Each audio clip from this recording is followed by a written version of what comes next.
Today, everyone, we're going to be in Chapter 6, which takes a look at the very first step in business research, which is identifying problems. Now, you know as well as I do, in business, ministry, wherever, you're going to have problems.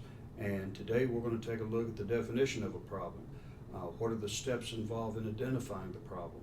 And what do we do from there? So let's go ahead and get started as we take a look at the beginning portion of Chapter 6, which is identifying problems.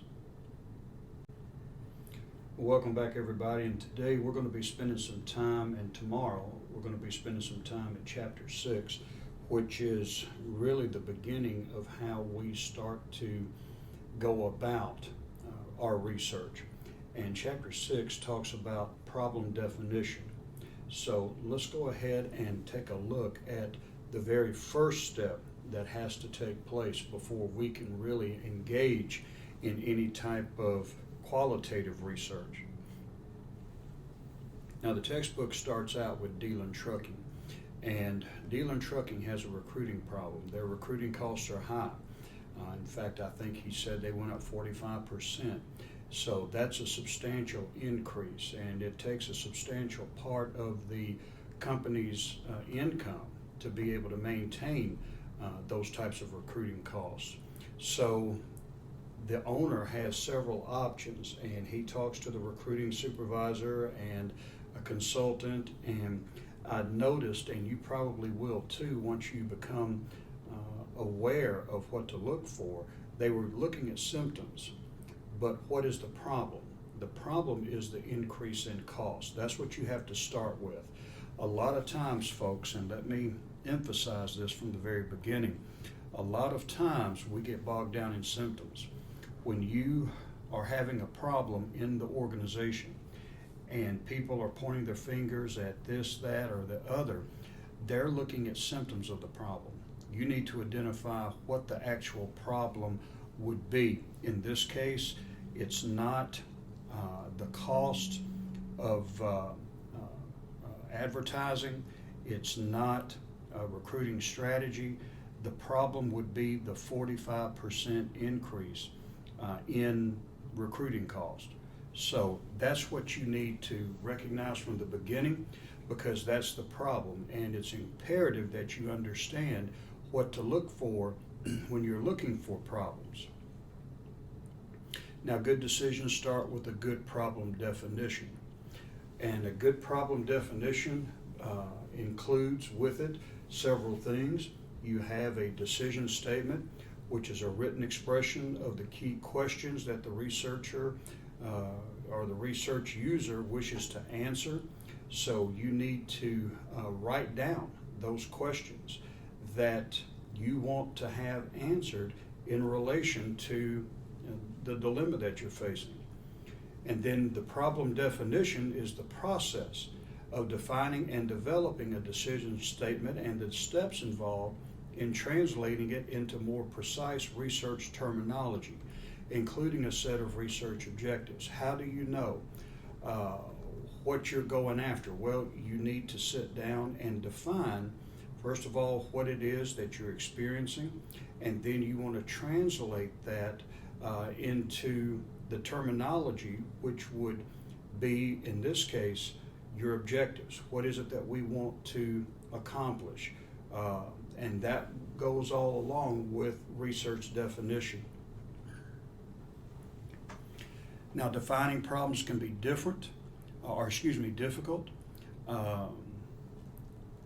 If situations are recurring and routine, as you see down here, it makes life easier. Or a dramatic change occurs, you could probably figure out what's going on fairly quickly. If the symptoms are isolated, you could pinpoint normally what's going on and where the problem is originating, and the symptoms are consistent. If you take or address a certain instance or a certain situation and it solves the problem, then chances are you're successful. It's harder when situations appear new. Something that you've never had to do before. Changes in situation is subtle, it comes about gradually, and it comes about under the radar.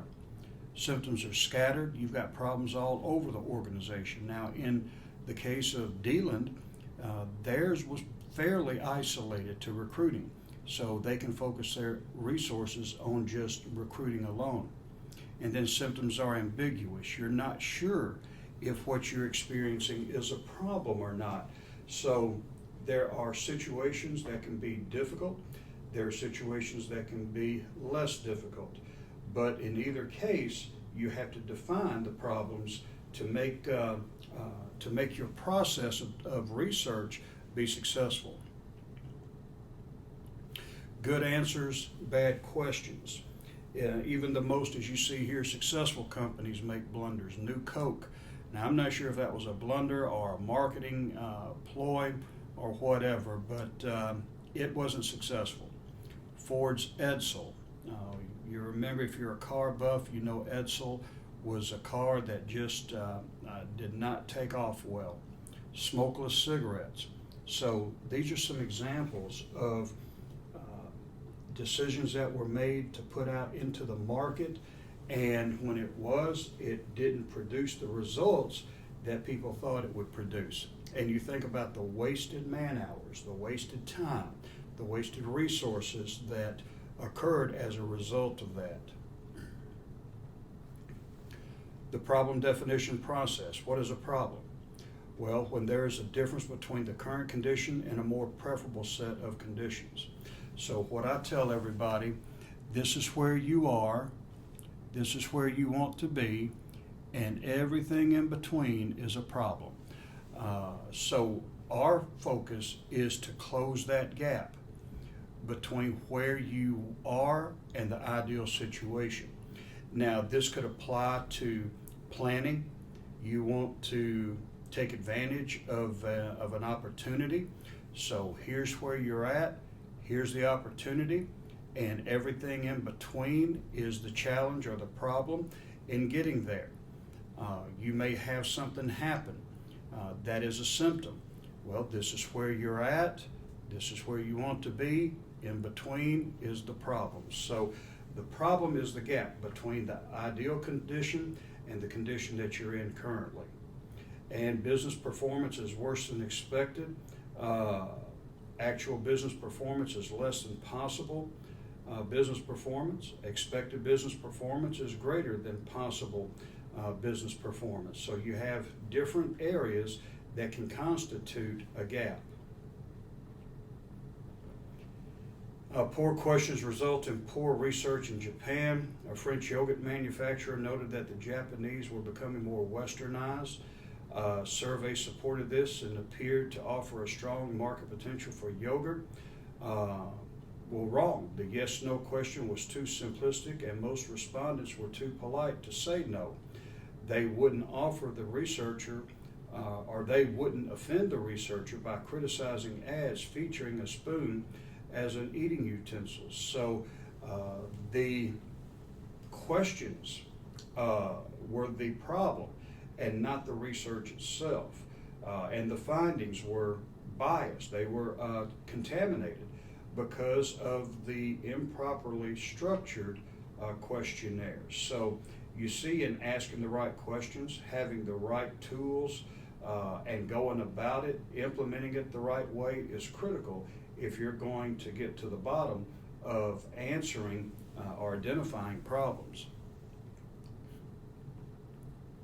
The problem definition process, and again, it's a process, you use it just about every day when you're dealing with situations, but the first step is to understand the situation, identify the key symptoms, but after that, you have to, again, identify the problems from the symptoms.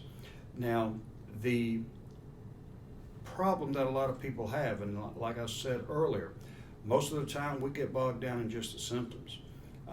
And you'll hear all the symptoms.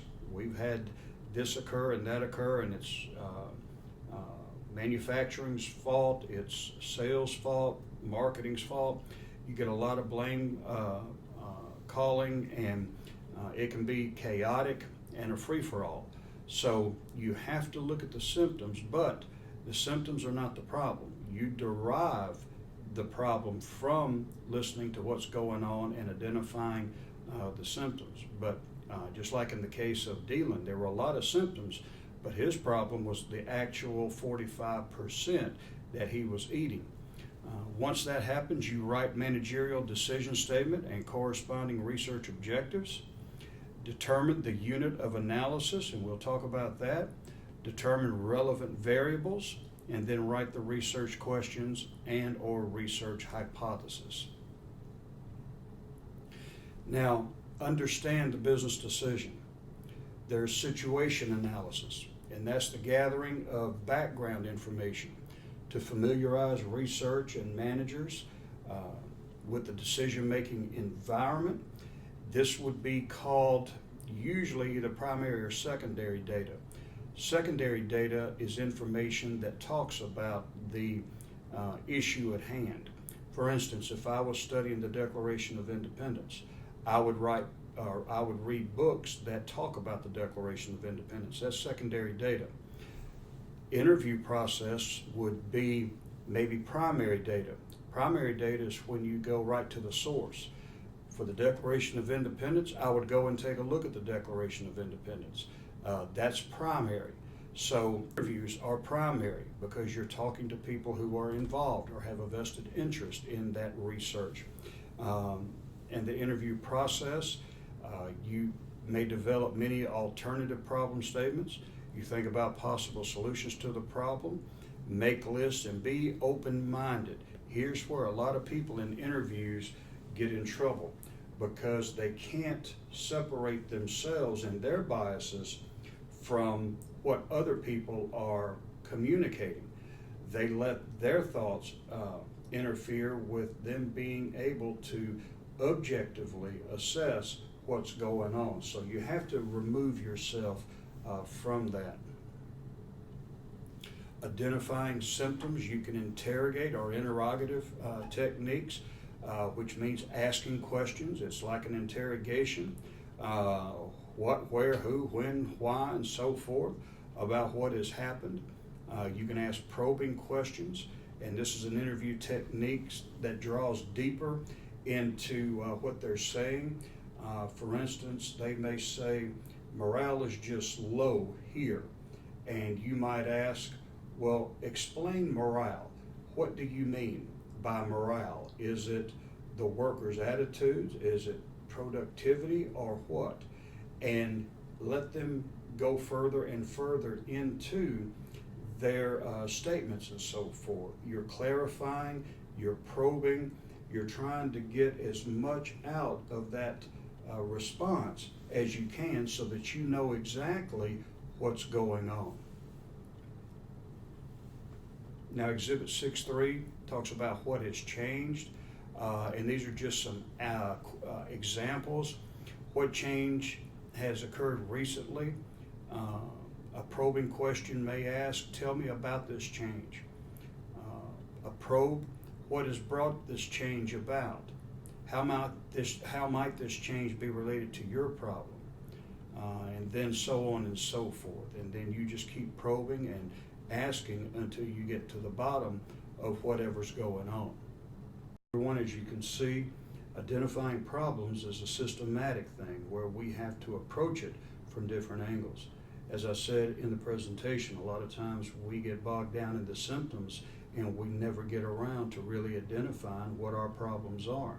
So if we take these principles to heart, if we incorporate them into our business, our ministry, even our personal lives, we're only going to be the better for it.